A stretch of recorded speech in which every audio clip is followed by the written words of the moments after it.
എല്ലാവർക്കും നമസ്കാരം. Welcome back to Niyans. ചോറിൻ്റെ കൂടെ കഴിക്കാൻ നല്ല നാടൻ രീതിയിൽ നേന്ത്രക്കായ കൊണ്ട് തയ്യാറാക്കിയിട്ടുള്ള 4 തരം കറികളുടെ റെസിപ്പിയാണ് ഇന്നത്തെ വീഡിയോയിലുള്ളത്. ആദ്യം നേന്ത്രക്കായും തക്കാളിയൊക്കെ ഇട്ടുള്ള ഒരു ഒഴിച്ച് കറിയാണ്. അപ്പോൾ ഇതെങ്ങനെയാണ് തയ്യാറാക്കുന്നത് നോക്കാം.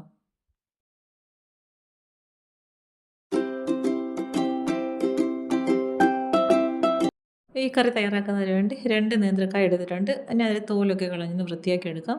ഇതുപോലെ നന്നായിട്ടൊന്ന് വൃത്തിയാക്കിയതിന് ശേഷം കഴുകിയിട്ട് ഇതേപോലെ ഒന്ന് മുറിച്ചെടുക്കാം.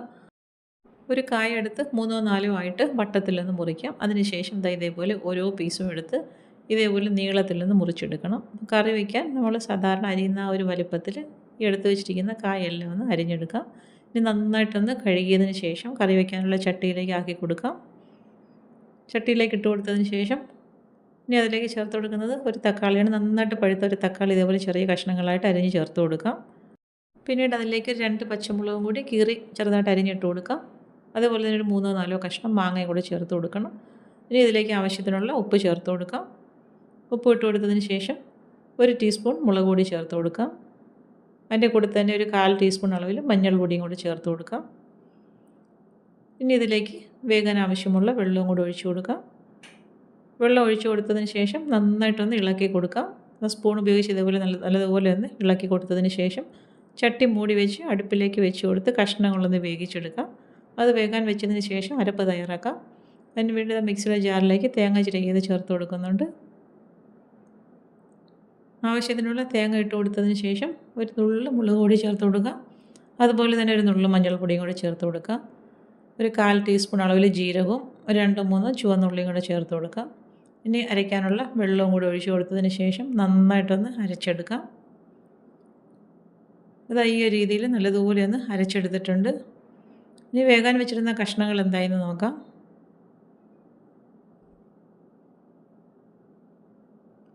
ഇപ്പോൾ കഷ്ണങ്ങളൊക്കെ ഏകദേശമൊക്കെ വെന്ത് വന്നിട്ടുണ്ട്. അപ്പോൾ നല്ലതുപോലെ ഒന്ന് ഇളക്കി കൊടുക്കാം. ഇളക്കി കൊടുത്തതിന് ശേഷം കഷ്ണങ്ങൾ വെന്തോന്ന് നോക്കാം. നോക്കിയിട്ട് വെന്തിട്ടുണ്ടെന്നുണ്ടെങ്കിൽ അരപ്പ് ഈ സമയത്ത് അതിലേക്ക് ചേർത്ത് കൊടുക്കാം. അരപ്പും ചേർത്ത് കൊടുത്തിട്ട് ആവശ്യത്തിനുള്ള വെള്ളവും കൂടി ഇതിലേക്ക് ഒഴിച്ചു കൊടുക്കാം.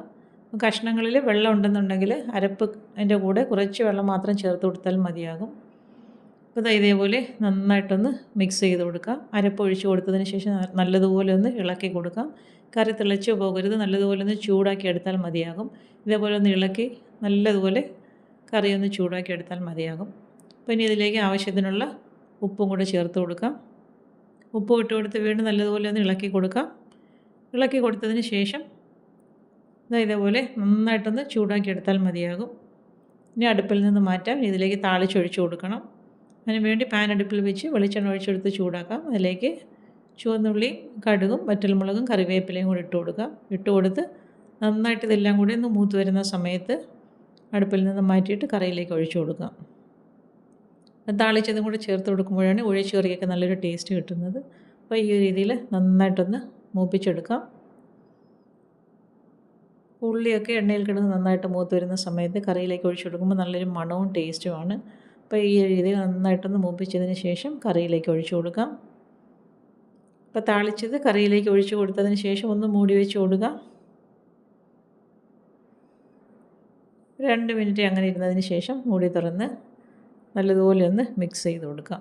നല്ല അടിപൊളി ടേസ്റ്റാണ്. നേന്ത്രക്കായ കൊണ്ട് ഈ ഒരു ഒഴിച്ച് കറി ഇങ്ങനെ തയ്യാറാക്കി നോക്കൂ. ചോറിൻ്റെ കൂടെ ഒഴിച്ച് കഴിക്കാൻ നല്ല ടേസ്റ്റാണ്. ഈ ഒരു രീതിയിൽ നല്ലപോലെ ഒന്ന് ഇളക്കി കൊടുക്കാം.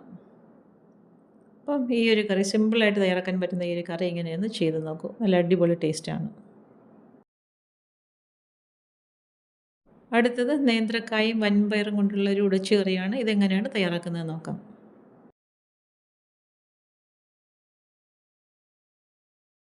ഇത് തയ്യാറാക്കുന്നതിന് വേണ്ടി കുറച്ച് പയർ 1 മണിക്കൂർ നേരം വെള്ളത്തിലിട്ട് കുതിർത്ത് നന്നായി കഴുകി വൃത്തിയാക്കിയതിന് ശേഷം കുക്കറിലേക്ക് ഇട്ട് കൊടുത്ത് നല്ലതുപോലെ ഒന്ന് വേവിച്ചെടുക്കാം. അത് വേകുന്ന സമയം കൊണ്ട് ഇതേപോലെ 2 നേന്ത്രക്കായ ഞാൻ എടുത്തിട്ടുണ്ട്. അതിൻ്റെ മുകൾ വശവും അടിവശമൊക്കെ ഒന്ന് കട്ട് ചെയ്ത് മാറ്റിക്കളയാം. ഈ തോലോട് കൂടി തന്നെയാണ് നമ്മളിത് കറി വയ്ക്കാൻ പോകുന്നത്. അപ്പോൾ ഇടയ്ക്കിടയ്ക്കൊക്കെ ചെറിയ കറുത്ത ഭാഗങ്ങളുണ്ട്, അതൊക്കെ ഒന്ന് ക്ലീൻ ചെയ്ത് മാറ്റിയിട്ട് നല്ലതുപോലെ ഒന്ന് കഴുകിയെടുക്കാം. പിന്നെ ഇത് 4ആയിട്ടൊന്ന് കീറിയതിന് ശേഷം ഇതേപോലെ കട്ട് ചെയ്തെടുക്കാം. നേന്ത്രക്കായ തോരനൊക്കെ കട്ട് ചെയ്തെടുക്കത്തില്ലേ, ആ ഒരു വലുപ്പത്തിൽ തന്നെ കട്ട് ചെയ്തെടുക്കാം. അതേപോലെ തന്നെ തോലോട് കൂടി തന്നെ നമ്മൾ വേവിച്ചെടുക്കുന്നതുകൊണ്ട് പ്രത്യേക ടേസ്റ്റും കൂടിയാണ്.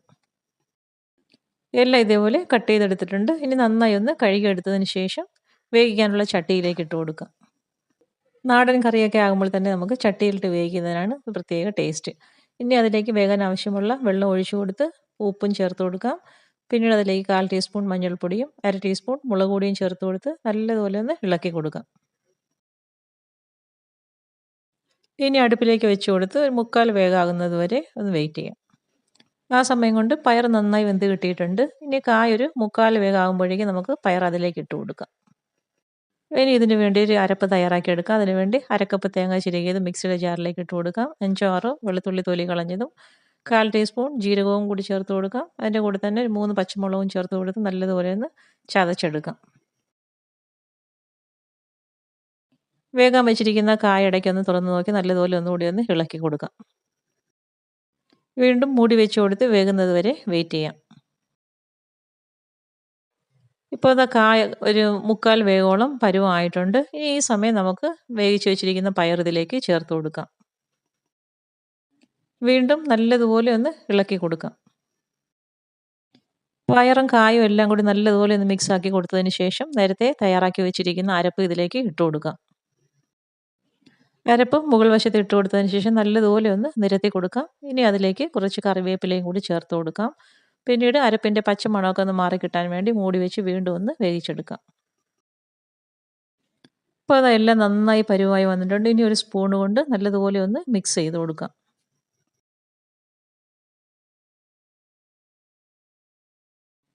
എല്ലാം കൂടി നല്ലതുപോലെ ഒന്ന് മിക്സ് ആക്കിയതിന് ശേഷം കുറച്ച് പച്ച വെളിച്ചെണ്ണയും കൂടി ഇതിലേക്ക് ഒഴിച്ചു കൊടുക്കാം. വെളിച്ചെണ്ണ ഒഴിച്ചു കൊടുത്തതിന് ശേഷം വീണ്ടും ഒന്നുകൂടി ഒന്ന് ഇളക്കി കൊടുക്കാം. നേന്ത്രക്കായും പയറും കൂടി ഇതേപോലെ ഒന്ന് ട്രൈ ചെയ്ത് നോക്കൂ. സൂപ്പർ ടേസ്റ്റാണ്. പിന്നെ ഇതാ ഇതേപോലെ വേറൊരു പാത്രത്തിലേക്ക് മാറ്റി കൊടുക്കാം. അപ്പോൾ ഈ ഒരു രീതിയിൽ നേന്ത്രക്കായും പയറും കൊണ്ടൊന്ന് ചെയ്ത് നോക്കൂ. കഞ്ഞിക്കും ചോറിനും എല്ലാം നല്ല സൈഡ് ഡിഷാണ്. അടുത്തത് നേന്ത്രക്കായും കൂർക്കയും കൊണ്ട് തയ്യാറാക്കിയിട്ടുള്ള ഒരു അവിയലാണ്. അപ്പോൾ ഇത് എങ്ങനെയാണെന്ന് ചെയ്ത് നോക്കാം. ഈ അവിയൽ തയ്യാറാക്കുന്നതിന് വേണ്ടി 3 നേന്ത്രക്കായ എടുത്തിട്ടുണ്ട്. ഒരുപാട് മൂത്ത് പോകാത്ത നേന്ത്രക്കായ നോക്കി വേണം ഇതെടുക്കാൻ. അതുപോലെ തന്നെ കുറച്ച് കൂർക്ക എടുത്ത് വെച്ചിട്ടുണ്ട്. ഇനി ഇതെല്ലാം നന്നായിട്ടൊന്ന് തോല് കളഞ്ഞ് വൃത്തിയാക്കി എടുക്കാം. ഇപ്പോൾ ദാ ഇത് രണ്ടും തോലൊക്കെ കളഞ്ഞ് നന്നായിട്ട് വൃത്തിയാക്കി കഴുകി എടുത്തിട്ടുണ്ട്. ഇനി ഇതിനെ ഒന്ന് മുറിച്ചെടുക്കണം. അപ്പോൾ അവിയലിനൊക്കെ അരിയുന്നത് കുറച്ച് നീളത്തിലാണല്ലോ. അപ്പോൾ ആ ഒരു രീതിയിൽ ഇതിനെ ഒന്ന് മുറിച്ചെടുക്കണം. അപ്പോൾ ഒരു നേന്ത്രക്കായ എടുത്ത് 4ആയിട്ട് ഈ ഒരു രീതിയിലൊന്ന് മുറിച്ചെടുക്കാം. പിന്നീട് വളരെ കനം കുറച്ച് നമുക്ക് അവിയലിന് അരിഞ്ഞെടുക്കാം. ഈ ഒരു രീതിയിൽ 4ആയിട്ട് മുറിച്ചതിന് ശേഷം ഓരോ കഷ്ണങ്ങളും എടുത്ത് കനം കുറച്ച് ഇതാ ഇതേപോലെ നീളത്തിലൊന്ന് മുറിച്ചെടുക്കാം. അപ്പോൾ ഈ ഒരു രീതിയിൽ ആ എടുത്ത് വെച്ചിരുന്ന നേന്ത്രക്കായ എല്ലാം മുറിച്ചെടുത്ത് മാറ്റി വയ്ക്കാം. ഇനി അതിനെ മുറിച്ചെടുത്തതിന് ശേഷം കുറച്ച് വെള്ളത്തിലേക്ക് ഇട്ട് കൊടുക്കുക. അതിനുശേഷം തോല് കളഞ്ഞ് വെച്ചിരിക്കുന്ന കൂർക്കയും ഇതേപോലെ നീളത്തിലൊന്ന് മുറിച്ചെടുക്കണം. അതും കനം കുറച്ച് വേണം അരിഞ്ഞെടുക്കാൻ. അപ്പോൾ അത് ഈ ഒരു രീതിയിൽ എടുത്ത് വെച്ചിരിക്കുന്ന കൂർക്കയും ഒന്ന് അരിഞ്ഞെടുക്കാം. കൂർക്കയൊക്കെ വൃത്തിയാക്കി എടുക്കാൻ തോല് കളയുന്നതിന് മുന്നേ തന്നെ കുറച്ച് സമയം വെള്ളത്തിലിട്ട് വെച്ചിരുന്നാൽ പെട്ടെന്ന് തന്നെ അതിൻ്റെ തോല് ഇളകി കിട്ടും. അപ്പോൾ അത് ഈ ഒരു രീതിയിൽ എടുത്ത് വെച്ചിരുന്ന കൂർക്കയെല്ലാം അരിഞ്ഞെടുത്തിട്ടുണ്ട്. അത് പിന്നെ വെള്ളത്തിലേക്ക് ഇട്ട് കൊടുക്കാം. ഇനി വീണ്ടും എല്ലാം കൂടി നന്നായിട്ടൊന്ന് കഴുകി വൃത്തിയാക്കി എടുക്കണം. 2-3 തവണ ഇനി ഒന്ന് കഴുകിയെടുക്കണം. കഴുകിയതിന് ശേഷം അവിയൽ വയ്ക്കാനുള്ള ചട്ടിയിലേക്ക് ആക്കി കൊടുക്കാം. അപ്പോൾ അതാ എല്ലാം ചട്ടിയിലേക്ക് ആക്കി കൊടുക്കുന്നുണ്ട്. നാടൻ രീതിയിലുള്ള കറികളൊക്കെ വയ്ക്കുമ്പോൾ എപ്പോഴും ചട്ടിയിൽ വയ്ക്കുന്നതാണ് നല്ലത്. അപ്പോൾ ഇനി ഇതിലേക്ക് ആവശ്യത്തിനുള്ള വെള്ളം കൂടി ഒഴിച്ചു കൊടുക്കാം. കഷ്ണങ്ങൾ മുങ്ങിക്കിടക്കാൻ പരുവത്തിൽ വെള്ളം ഒഴിച്ചു കൊടുക്കുന്നുണ്ട്. പിന്നീട് അതിലേക്ക് ആവശ്യത്തിനുള്ള ഉപ്പ് ചേർത്ത് കൊടുക്കാം. ഇനി 1/2 ടീസ്പൂൺ മുളക് പൊടി ചേർത്ത് കൊടുക്കാം. ഒരു 1/4 ടീസ്പൂൺ അളവിൽ മഞ്ഞൾപ്പൊടിയും കൂടി ചേർത്ത് കൊടുക്കാം. ഇനി ഇതെല്ലാം കൂടി നല്ലതുപോലെ ഒന്ന് ഇളക്കി കൊടുക്കണം. അപ്പോൾ ആ പൊടി ചേർത്ത് കൊടുത്തത് നന്നായിട്ട് വെള്ളത്തിലൊന്ന് മിക്സ് ചെയ്ത് കിട്ടണം. ആ ഒരു രീതിയിൽ നല്ലതുപോലെ ഒന്ന് ഇളക്കി കൊടുക്കാം. നന്നായിട്ട് ഇതേപോലെ ഒന്ന് ഇളക്കി കൊടുത്തതിന് ശേഷം ചട്ടി മൂടി വെച്ച് അടുപ്പിലേക്ക് വെച്ച് കൊടുത്ത് വേവിച്ചെടുക്കാം. അത് വേകാൻ വെച്ചതിന് ശേഷം അരപ്പ് തയ്യാറാക്കാം. അരപ്പിന് വേണ്ടി ഇത് ആവശ്യമുള്ള തേങ്ങ ചിരകിയത് മിക്സിയുടെ ജാറിലേക്ക് ഇട്ട് കൊടുക്കാം. ഇനി അതിലേക്ക് എരിവിന് ആവശ്യമുള്ള മുളക് ചേർത്ത് കൊടുക്കാം. 1/4 ടീസ്പൂൺ അളവിൽ ജീരകം ചേർത്ത് കൊടുക്കുന്നുണ്ട്. അതേപോലെ തന്നെ ഒരു 1/4 ടീസ്പൂൺ അളവിൽ മഞ്ഞൾപ്പൊടിയും കൂടി ചേർത്ത് കൊടുക്കാം. ഒരു 3-4 അല്ലി വെളുത്തുള്ളിയും കൂടി ചേർത്ത് കൊടുക്കുന്നുണ്ട്. ഇനി ഇതെല്ലാം കൂടി ഒന്ന് ചതച്ചെടുക്കാം. ഈ ഒരു പരുവത്തിലൊന്ന് ചതച്ചെടുക്കുന്നുണ്ട്. ഇനി കഷ്ണങ്ങളൊന്ന് തുറന്ന് ഒന്ന് ഇളക്കി കൊടുക്കാം. അപ്പോഴേക്കും ഒരു പകുതി വേവായിട്ടുണ്ട്. ഈ ഒരു സമയമാകുമ്പോഴേക്കും ഇനി നമുക്ക് അരപ്പ് അതിലേക്ക് ഇട്ട് കൊടുക്കാം. അരപ്പ് ഇട്ട് കൊടുത്തതിന് ശേഷം ഒന്ന് മുകൾ വശം ഒന്ന് ലെവൽ ചെയ്ത് കൊടുക്കണം. ഇനി കഷ്ണങ്ങളും അരപ്പൊക്കെ നന്നായിട്ടൊന്ന് യോജിച്ച് കിട്ടണം. ഈ ഒരു രീതിയിൽ നല്ലതുപോലെ ഒന്ന് ലെവൽ ചെയ്ത് കൊടുത്തതിന് ശേഷം ചട്ടി മൂടി വെച്ച് ഫ്ലെയിം ഒന്ന് സിമ്മിലാക്കി കൊടുക്കാം. ഇപ്പോൾ കഷ്ണങ്ങളൊക്കെ നന്നായിട്ട് വെന്ത് വന്നിട്ടുണ്ട്. നല്ലതുപോലെ ഒന്ന് ഇളക്കി കൊടുക്കാം. ഇതുപോലെ ഇളക്കിയതിന് ശേഷം വീണ്ടും ഒന്നുകൂടി ഒന്ന് 2 മിനിറ്റോളം അടുപ്പിലേക്ക് ഇട്ട് കൊടുക്കാം. അപ്പോൾ നന്നായിട്ട് ഫ്ലെയിം സിമ്മിലാക്കി കൊടുക്കണം. മൂടി വെച്ചതിന് ശേഷം ഇതേപോലെ തുറന്ന് കൊടുക്കാം. വീണ്ടും നന്നായിട്ടൊന്ന് ഇളക്കി കൊടുക്കാം. അപ്പോൾ അവിയൽ ഏകദേശം സെറ്റായി വന്നിട്ടുണ്ട്. ഈ ഒരു രീതിയിൽ ഇത്രയും ലൂസായിട്ടിരിക്കുന്ന സമയത്ത് വേണം നമുക്ക് അവിയൽ അടുപ്പിൽ നിന്ന് മാറ്റി കൊടുക്കാൻ. അപ്പോൾ കുറച്ച് കറിവേപ്പിലയും വെളിച്ചെണ്ണയും കൂടെ ഒഴിച്ചു കൊടുക്കാം. ഒഴിച്ചു കൊടുത്തതിന് ശേഷം ഒന്നുകൂടെ ഒന്ന് ഇളക്കി കൊടുക്കാം. ഇനി നമുക്ക് ഫ്ലെയിം ഓഫ് ചെയ്തെടുക്കാം. ഈ സമയമാകുമ്പോഴേക്കും ഫ്ലെയിം ഓഫ് ചെയ്ത് കൊടുക്കാം. നല്ലതുപോലെ ഒന്ന് ഇളക്കി അടുപ്പിൽ നിന്ന് മാറ്റി കൊടുക്കാം. നല്ല സൂപ്പർ ടേസ്റ്റാണ്. നേന്ത്രക്കായും കൂർക്കയും കൊണ്ട് ഈ ഒരു അവിയൽ എങ്ങനെയെന്ന് തയ്യാറാക്കി നോക്കിക്കോളൂ. നേന്ത്രക്കായ ആയതുകൊണ്ട് തന്നെ അവിയൽ കുറച്ച് ലൂസായിട്ടിരിക്കുന്ന സമയത്ത് ഇറക്കുന്നതാണ് നല്ലത്. അല്ലെങ്കിൽ പെട്ടെന്ന് തന്നെ കട്ടിയായി പോകും. അതുകൊണ്ട് ഈ ഒരു പരുവത്തിൽ ഇറക്കി കൊടുക്കണം. അപ്പോൾ തീർച്ചയായിട്ടും ഈ ഒരു അവിയൽ എങ്ങനെയെന്ന് തയ്യാറാക്കി നോക്കൂ. അടുത്തത് നേന്ത്രക്കായും തൈരും കൊണ്ടുള്ളൊരു കറിയാണ്. ഇതെങ്ങനെയാണ് തയ്യാറാക്കുന്നതെന്ന് നോക്കാം. ഈ കറി തയ്യാറാക്കുന്നതിന് വേണ്ടി ഒരു നേന്ത്രക്കായ എടുത്തിട്ടുണ്ട്. പച്ച നേന്ത്രക്കായാണ്. ഇതിന് നന്നായിട്ട് തൊലിയൊക്കെ കളഞ്ഞൊന്ന് വൃത്തിയാക്കി എടുക്കാം. അതിനുശേഷം നമുക്കിതിനെ ഒന്ന് അരിഞ്ഞെടുക്കണം. തൊലിയൊക്കെ കളഞ്ഞ് വൃത്തിയാക്കി എടുത്തതിന് ശേഷം ഈ ഒരു വലിപ്പത്തിൽ ഇതിനെ ഒന്ന് മുറിച്ചെടുക്കാം. മുറിച്ചെടുത്തതിന് ശേഷം നമുക്കിതിനെ ഒന്ന് അരിഞ്ഞെടുക്കണം. അപ്പോൾ ഈ ഒരു വലിപ്പത്തിൽ മുറിച്ചതിന് ശേഷം ഇതേപോലെ ഒന്ന് ക്രോസിന് മുറിക്കാം. പിന്നീട് ഇതേപോലെ ഒന്ന് കനം കുറച്ച് അരിഞ്ഞെടുക്കണം. അപ്പോൾ ഈ ഒരു രീതിയിൽ എടുത്തു വച്ചിരിക്കുന്ന ഈ കാമൊത്തവും നമുക്കൊന്ന് അരിഞ്ഞെടുക്കാം. ഇത് നമുക്ക് കറിക്ക് അരിയുന്നത് പോലെയും അവിയലിന് അരിയുന്ന പോലെയും ആ ഒരു നീളത്തിൽ വേണമെങ്കിലും ഇതേപോലെ അരിഞ്ഞെടുക്കാം. പക്ഷേ ഞാനിപ്പോൾ ഈ ഒരു വലിപ്പത്തിലാണ് ഇത് മുറിച്ചെടുത്തിരിക്കുന്നത്. ഇതിനു വേണ്ടി നേന്ത്രക്കായ എടുക്കുമ്പോൾ നന്നായിട്ട് വിളഞ്ഞ കാ നോക്കി എടുക്കണം.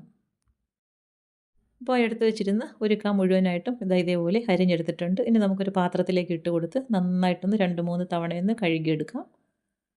ഇതേപോലെ ഒരു പാത്രത്തിലേക്ക് ആക്കി കൊടുത്തിട്ടുണ്ട്. ഇനി വെള്ളം ഒഴിച്ചു കൊടുത്ത് നല്ലതുപോലെ ഒന്ന് കഴുകിയെടുക്കാം. കഴുകിയതിന് ശേഷം നമ്മൾ കറി വയ്ക്കാനുള്ള ചട്ടിയിലേക്ക് ആക്കി കൊടുക്കാം. ഇതേപോലെ നന്നായിട്ട് കഴുകി ചട്ടിയിലേക്ക് ഇട്ട് കൊടുക്കാം. ഇനി ഇത് വേകാൻ ആവശ്യമുള്ള വെള്ളം അതിലേക്ക് ഒഴിച്ചു കൊടുക്കാം.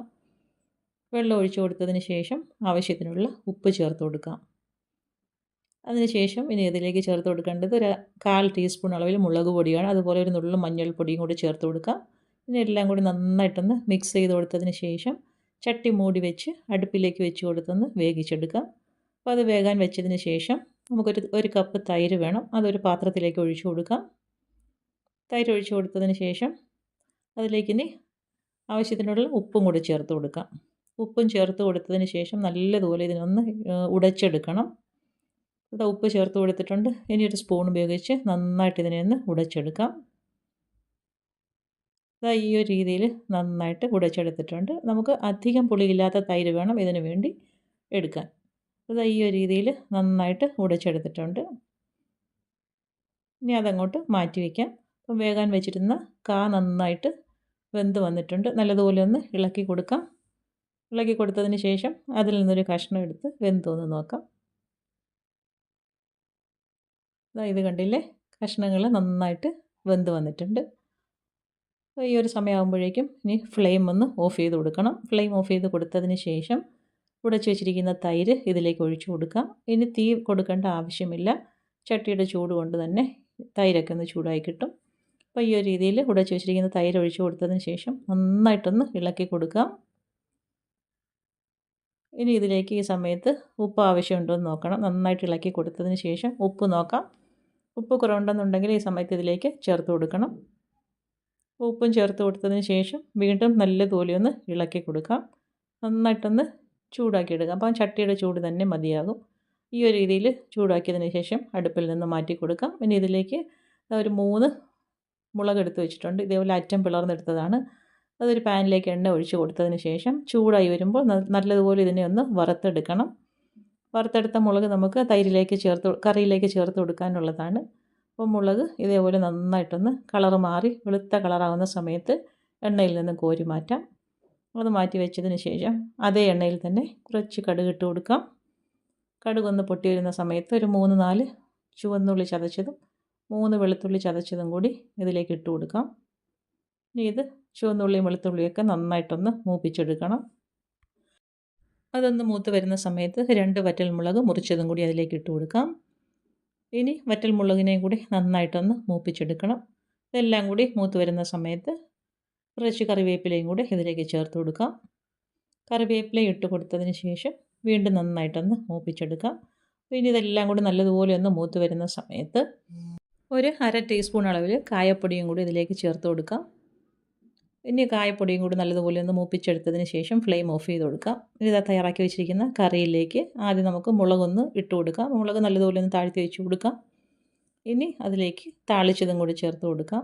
താളിച്ചത് ഒഴിച്ചു കൊടുത്തതിന് ശേഷം ഒന്ന് മൂടി വയ്ക്കാം. 1 മിനിറ്റോളം ഒന്ന് മൂടി വെച്ചതിന് ശേഷം നമുക്ക് തുറന്ന് വീണ്ടും ഒന്ന് ഇളക്കി കൊടുക്കാം. അപ്പോൾ നമ്മുടെ നല്ല സൂപ്പർ ടേസ്റ്റിലുള്ള കായും തൈരും ചേർത്തിട്ടുള്ള കറി റെഡിയായി കഴിഞ്ഞു. ഇനി നല്ലതുപോലെ ഇതൊന്ന് മിക്സ് ചെയ്ത് കൊടുക്കാം.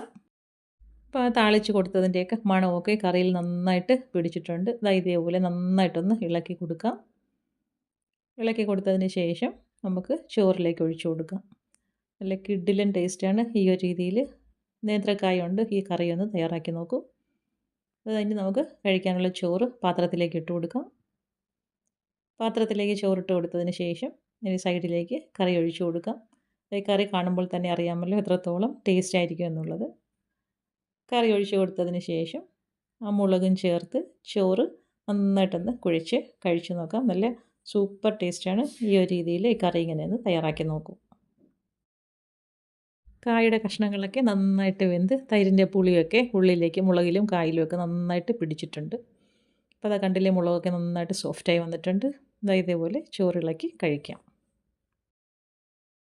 അപ്പോൾ ഇന്നത്തെ വീഡിയോ ഇത്രയേ ഉള്ളൂ. ഇഷ്ടമായ ലൈക്ക് ചെയ്ത് സബ്സ്ക്രൈബ് ചെയ്ത് സപ്പോർട്ട് ചെയ്തേക്കും. എന്തെങ്കിലുമൊക്കെ അഭിപ്രായങ്ങളുണ്ടെങ്കിൽ കമൻറ്റ് ചെയ്യൂ. വീണ്ടും അടുത്ത വീഡിയോയിൽ കാണുന്നത് വരെ bye from Niyans. Thanks for watching.